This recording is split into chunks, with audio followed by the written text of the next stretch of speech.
보면 아브넬이라고 하는 사람이 등장을 하고요. 그 다음에 그 전에 보면 다윗이 사무엘에 의해서 기름 부음을 받고 헤브론에 가서 헤브론 사람들이 헤브론에 있는 유다 족속들이 다윗을 왕으로 세웁니다. 아브넬은 사울 왕의 군대 장관이죠. 군대 장관으로서 굉장히 사울 왕에게 신임을 받던 사람인데 사울 왕이 죽고 나서 사실은 이 아브넬 군대 장관 아브넬이 실권자예요. 자기가 왕은 될 수 없잖아요. 그러니까 사울 왕의 아들 이스보셋을 왕으로 세워요. 뭐라고 그랬죠? 스스로 세웠다. 하나님의 계획은 이미 사무엘 선지자를 통해서 다윗에게 기름을 부었고 하나님의 계획은 이미 시작이 됐어요. 기름 부음으로써. 그리고 이제 서서히 현실화되는 과정에 아브넬이라고 하는 사람이 툭 튀어나온 거예요. 이 사람이 갑자기 11지파를 다 모아가지고 사울 왕의 아들 이스보셋을 왕으로 세우고 이 사람이 왕 노릇을 하는 거예요. 사실은 아브넬이 뒤에서 다 장악을 하고 실권을 장악하고 있는 거죠. 그게 몇 년이라고 그랬어요? 7년 6개월. 그러니까 가만히 보면 이쪽은 하나님의 계획이 이루어지는 과정이고 이쪽은 사람에 의해서 뭐가 이렇게 진행이 되는 과정이에요. 그러니까 7년 6개월 동안 굉장히 혼돈된 무질서와 혼돈 속에서 이스라엘 백성들이 굉장히 힘들었죠. 근데 오늘 본문에 보면 이 아브넬이라고 한 사람의 마음이 급변합니다. 갑자기 변해요. 그 갑자기 변하게 된 이유는 우리가 어제 3장 8절에서 공부했잖아요. 거기 한번 보세요. 7절부터 사울에게 첩이 있었으니 이름은 리스바요 아야의 딸이더라. 이스보셋이 아브넬에게 이르되 내가 어찌하여 내 아버지의 첩을 통간하였느냐. 네, 잘 모르는 줄 알고 있는 거죠. 지금 이스보셋이 아브넬의 그런 옳지 못한 행동을 다 본 거예요. 그러니까 8절에 보면 아브넬이라는 사람이 갑자기 분노를 합니다. 그러면서 내가 더 이상 당신을 보지 않겠다.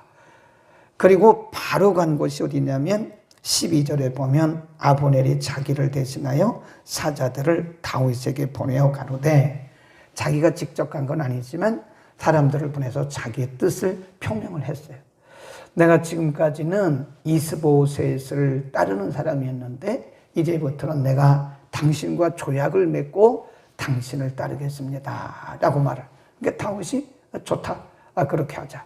그래서 이제 조약을 하게 되는 거잖아요.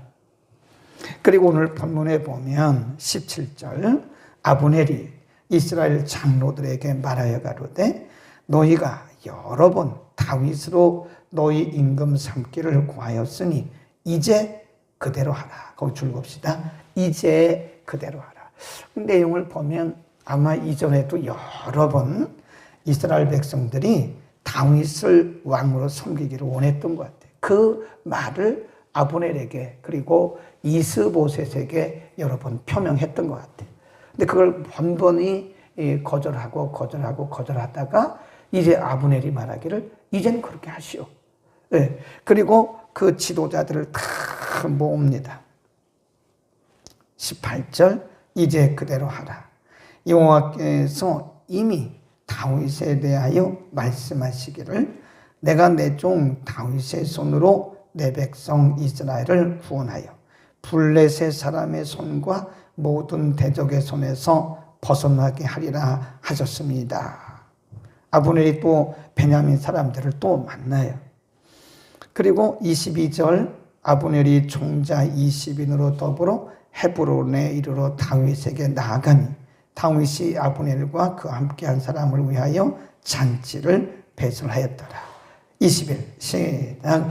아브넬이 다윗에게 고하되 내가 일어나 가서 온 이스라엘 무리를 내 주 왕의 앞에 모아 더불어 언약하게 하고 마음에 원하시는 대로 모든 것을 다스리시게 하리이다. 이에 다윗이 아브넬을 보내매 저가 평안히 가니라.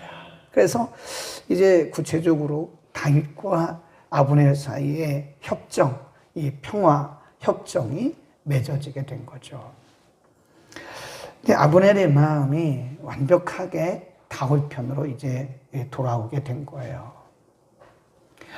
이런 걸 보면 아브넬의 그 모든 생각, 그러니까 2장에서 아브넬이 이스보셋을 이스라엘의 왕으로 세울 때는 그 나름대로의 분명한 어떤 생각 그리고 계획 이런 것들이 있었을 거란 말이에요. 아무런 생각도 계획도 없이 이스보셋을 왕으로 세우지는 않았을 거란 말이에요.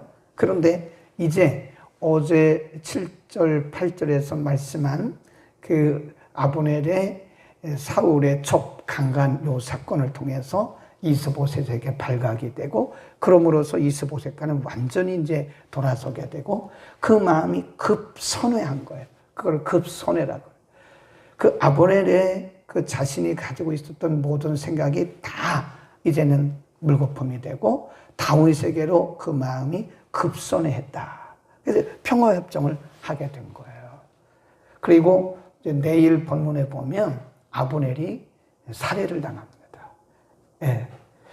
그런 걸 보면 사람이 아무리 자기의 계획을 앞세우고 아무리 사람이 발버둥 쳐도요, 하나님의 주권 아래에 있다.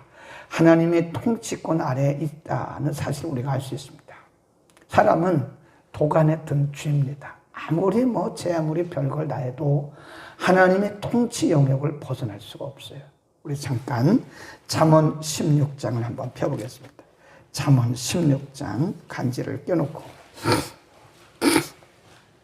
잠언 16장 1절 시작. 마음의 경영은 사람에게 있어도 말의 응답은 여호와께로서 나누니라. 이 마음의 경영이라는 것이 계획입니다. 계획. 사람이 어떤 계획을 하든지 그건 본인이 할 수 있다 이거예요. 예. 이런 계획도 세우고 저런 계획도 세우고 이런 말도 하고 저런 말도 하고 이런 생각도 하고 저런 생각도 하고 그것은 인간이 자유라 할 수 있다 이겁니다. 그러나 그 응답은 하나님께로 나요. 그건 무슨 얘기냐면 절대적으로 하나님의 주권, 하나님의 통치 영역을 벗어날 수가 없습니다. 인간은 제한된 존재예요. 그 다음에 9절 시작. 사람이 마음으로 자기 길을 계획할지라도 그 걸음을 인도하는 자는 여호와니라. 사람이 아무리 계획을 세우고 별 궁리를 다 해도 결국은 하나님의 뜻이 이루어지고 그 계획이 이루어지고 안 이루어지고는 그분 안에 있다. 그런 뜻입니다. 그래서요, 우리가 이런 거를 보면 하나님은 절대 통치권자예요. 네, 우리가 그냥 흘러가는 얘기로 인간의 생사화복이 하나님의 손에 달렸다. 그런 얘기를 우리가 흔히 하잖아요. 근데 그 절대적입니다. 절대. 사람이 낳고 살고 죽고 살아가고 성공하고 실패하고 높아지고 낮아지고 하는 것들이 물론 우리가 열심히 해야 됩니다. 그러나 우리는 거기까지예요. 아무리 열심히 해도 되고 안 되고는 그분이 하시는 거예요. 네, 그래서 우리가 이 땅에 살면서 신앙의 가장 기본이 뭐냐면 하나님의 절대 주권을 인정하는 겁니다. 하나님의 절대 주권과 그분의 통치권자 되심을 인정하지 않으면 그건 신앙이 아니에요. 그냥 종교. 오늘 하루도 우리가 살고 죽고 성공하고 또 실패하고 이러고 저러고 하는 모든 것들이 우리가 이러고 저러고 하는 것 같지만 사실은 그분 안에 있는 것이다. 그분이 이러고 저러고 하는 거기 때문에 엄밀히 말해서 신앙이라고 하는 것은요, 내 생각, 내 뜻, 내 계획을 다 내려놓는 거예요. 그리고 하나님께서 하시는 대로 가는 거예요. 그분이. 예. 그래서 기도라고 하는 것도요, 물론 우리가 기도의 영역에는 간구라는 게 있습니다. 하나님 이렇게도 해주시고 저렇게도 해주시고 우리가 하잖아요. 근데 엄밀히 말하면 하나님 앞에 백지수표 드리는 게 기도예요. 어떤 때는 우리가 많은 말들을 하나님 앞에 늘어놓습니다. 그런데 그 중에 상당 부분은 하나님과는 관계없는 우리의 생각들이 막 쏟아져 나가는 거예요. 뭐 그래도 기도해야 되죠. 근데 중요한 것은 그분의 뜻을 따라간다고 하는 것이다. 기도도 그분의 뜻을 따라가는 것이고, 모든 것을 다 그냥 하나님 앞에 이렇게 맡겨드리는 거예요. 그분이 하시도록. 예. 근데 우리는 기도할 때도요, 내가 다 정해놓습니다. 다 정해놓고, 하나님 저요, 이 사람하고 결혼하려고 그러는데 도와주세요. 엄밀히 말하면 순서가 바뀐 거죠. 하나님이 정해주시기를 기다려야 되는 거죠. 이 방법이 때로는 하나님보다 훨씬 앞서가거나, 이 아브넬처럼 하나님보다 앞서가거나, 아니면 한참 뒤를 따라가요. 예.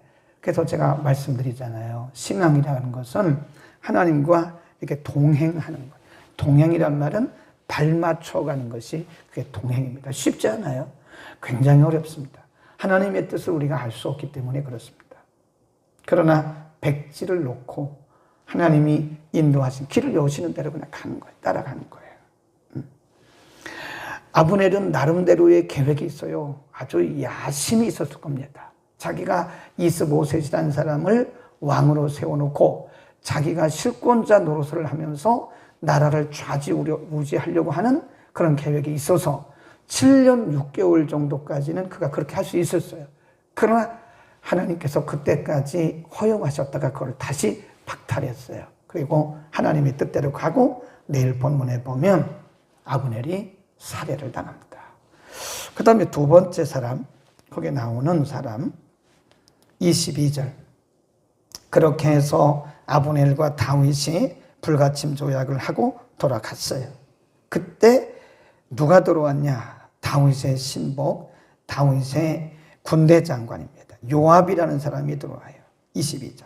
다윗의 신복들과 요압이 적군들을 치고 크게 노력한 물건을 가지고 돌아오니 아브넬은 이미 보냄을 받아 평안히 갔고 다윗과 함께 헤브론에 있지 아니한 때라. 요압과 그와 함께한 모든 군사가 돌아오매 혹이 요압에게 고하여 가로되 내레 아들 아브넬이 왕에게 왔더니 왕이 보냄에 저가 평안히 갔나이다. 그 말을 하자마자 이 요압 장군이요, 다윗의 장군이었던 요압이 갑자기 화를 내는 거예요. 아니 다윗 왕이 이렇게도 분별력이 없다는 겁니까? 그 왕을 찾아가요. 다윗을 찾아가 하던 얘기가 아브넬이 왔다 갔다면서요? 그렇지. 아브넬이 와가지고 지금 이렇게 평화협정을 맺었지, 불가침 조약을 맺었지. 왕이요, 그걸 믿습니까? 아브넬은 첩자입니다. 첩자. 지금 우리나라를 엿보고 와서 당신이 통치하는 이 나라를 지금 무너뜨리기 위해서는 첩자인데 왕이 그렇게 분별력도 없습니까? 그 얘기 한번 보세요. 25입니다. 시작. 왕도 아시려니와 내레 아들 아브넬에 온 것은 왕을 속임이라. 왕에 출입하는 것을 알고 모든 하시는 것을 알려 하심이니이다. 그래요. 네. 그래서 지금 이 요압 장군은, 다윗의 요압 장군은 못 믿는 거예요. 그러니까 다윗에게 화를 내면서 왕이 이렇게 분별력도 없냐고. 지금 아브넬이 온 것은 첩자입니다. 당신에게 속이고 당신의 일거수일투족을 알아가서 나중에 군사들을 끌고 와서 당신 나라를 이렇게 망가뜨리려고 하는 건데 그것도 모르고 분별력이 없습니까? 이러면서 다윗을 막 책망하는 거예요. 이런 사람이 가끔 나타납니다. 지금 요압 장군은 다윗이 한 일을, 물론 다윗이 한 게 아니죠. 하나님이 위에서 다 하시는 건데 하나님이 하신 이 일에 대해서 요압은 인간적으로 이해가 안 되는 거예요. 인간적으로 이해가 안 되죠. 지금까지 바로 전까지만 해도 우리의 대적이었던 아브넬이 우리를 위해서 일한다고요? 이러면서 말이죠. 요압이 믿지를 못해요. 그래서 이제 내일 그리고 모레 본문에 보면 요압의 동생이 아브넬을 살해를 해요. 죽입니다. 이것도 인본주의예요. 이것도 인본주의입니다. 그러니까 하나님의 일이 진행되는 과정에는요, 우리가 이해할 수 없는 일들이 참 많아요. 그러니까 우리의 어떤 인간적인 생각의 틀에 이 가둬놓으면 우리가 잘 이해를 못합니다. 그러니까 인간적인 생각으로 인간적인 감정이 툭툭 튀어나오게 되는 거예요. 그럴 수 있습니까? 뭐 이러면서요. 어찌 이럴 수가 있습니까? 이러면서. 예. 물론 뭐 우리가 하나님의 뜻을, 하나님이 행하신 일들을 다 알 길이 없습니다. 그러니 우리가 시간이 지나고 나면 다 후회가 되죠. 아, 그때 하나님의 뜻인 줄 알고 행했는데 하나님의 뜻이 아니었다. 나는 열심히 그 하나님의 뜻이라고 알고 열심히 행했는데 나중에 보니까 그것도 내 뜻이었다. 그게 쉽지 않아요. 이 세상에 살고 있는 사람들, 저를 포함해서 이것이 하나님의 뜻이다, 저것이 하나님의 뜻이다, 그렇게 쉽게 하는 사람은 없습니다. 계속 실수를 통해서 또 수정되고, 또 실수하면서 수정되고. 아까 제가 말씀드렸던 자기 딸이 5월 30일까지 결혼한다고 말했던 분은 권사님이에요. 남편은 목사예요. 굉장히 기도를 많이 해요. 하루에 2시간 이상 기도하는 분이에요. 그런 분이 말을 하니까 많은 사람들이 옳다라고 생각할 수 있죠. 이제 우리 축의금 준비해야 되겠네. 저도 그랬거든요. 그래요? 그럼 축의금 준비해야 되겠네요. 근데 아직도 결혼을 못하고 있어요. 5년이 지났는데도. 그러니까 기도를 많이 한다고 해서 하나님의 뜻을 아주 분명하게 아는 것도 아니고, 기도를 안 한다고 해서 하나님의 뜻을 우리가 선명하게 모르는 것도 아니고, 그래 인간이에요. 우리는 다 인간입니다. 그래서 하루라도 우리가 하나님을 바라보지 않고는 실수할 수밖에 없어요. 내가 40년 신앙생활을 해봤기 때문에 나는 웬만한 거는요, 말만 들어도 알아요. 그 거짓말입니다. 알 수가 없습니다. 알 수가 없어요. 평생 신앙생활을 해도 그렇게 아주 선명하게 모릅니다. 예. 어떤 때는 우리가 알 수 있죠. 비스릇하게. 그림자는 비슷하게 그림자는 다가오니까요. 근데 그림자는 그림자일 뿐이지. 때로 우리가 그래서 실수하는 경우가 많아요. 그래서 항상 하나님을 바라보고 하나님만께 쫓아가는 거예요. 룻이 그 시어머니 나오미를 붙쫓았더라 그랬잖아요. 붙쫓았더라. 이 붙쫓다 그 말은요, 떨어지지 않고 멀리 떨어지지 않고 또 아예 떨어지지 않고 가까이 마음을 다하면서 따라간다. 그게 붙쫓다. 우리말입니다. 붙쫓다. 룻이 자기 시어머니 나오미를 따라가는데요, 붙쫓았어요. 그게 뭐라 그래요? 어머니가 가신 곳에 나도 가고, 어머니가 서신 곳에 나도 서고, 어머니 하나님이 나의 하나님이 되고, 그런 그게 붙쫓는 거예요. 그러니까 한순간이라도 우리가 이게 한눈을 팔면 붙쫓을 수가 없는 거예요. 우리 인생에 그런 거예요. 내가 맞다고 생각하고 옳다고 생각하고 했는데 나중에 검증을 해보니까 아닌 경우도 참 많아요. 그래서 우리가 늘 하나님께 검증받아야 돼요. 그리고 하나님의 말씀 앞에 검증받아야 돼요. 아멘. 이게 참 쉽지 않습니다. 우리 가운데 요압같이 될 가능성도 크고요. 아니면 아브넬같이 될 가능성도 커요. 그러나 결국은 하나님의 통치 아래서 인간은 하나님의 통치 영역을 절대로 벗어날 수가 없다. 기도하겠습니다. 은혜를 베푸시는 거룩하신 아버지, 오늘 아브넬에 대해서, 요압에 대해서 잠시 상고했습니다. 아브넬은 나름대로의 야망이 있었기 때문에, 또 자신의 생각이 깊었기 때문에 이스보셋을 왕으로 세웠지만 결국 그 대단원의 막이 내리고 말았고, 내일 본문에 보면 그 아브넬도 타인에 의해서 살해당하는 것을 우리가 압니다. 요압을 우리가 잠시 상고했습니다. 요압은 자신의 관점에서, 자신의 생각에서 다윗과 아브넬이 맺은 언약, 협정에 대해서 매우 불쾌하게 생각한 것을 우리가 오늘 봤습니다. 역시 요압도 자신의 생각에 갇혀 있고 자신의 감정에 갇혀 있는 것을 압니다. 신앙생활이 매우 어렵다는 사실을 압니다. 그러나 우리가 룻처럼, 룻이 시어머니 나오미를 붙쫓았던 것처럼 우리가 하나님을 붙쫓을 때 우리의 신앙이 제대로 되는 것을 아니, 하나님 우리에게 우리의 시선이 언제나 하나님께로만 향하게 하여 주옵소서.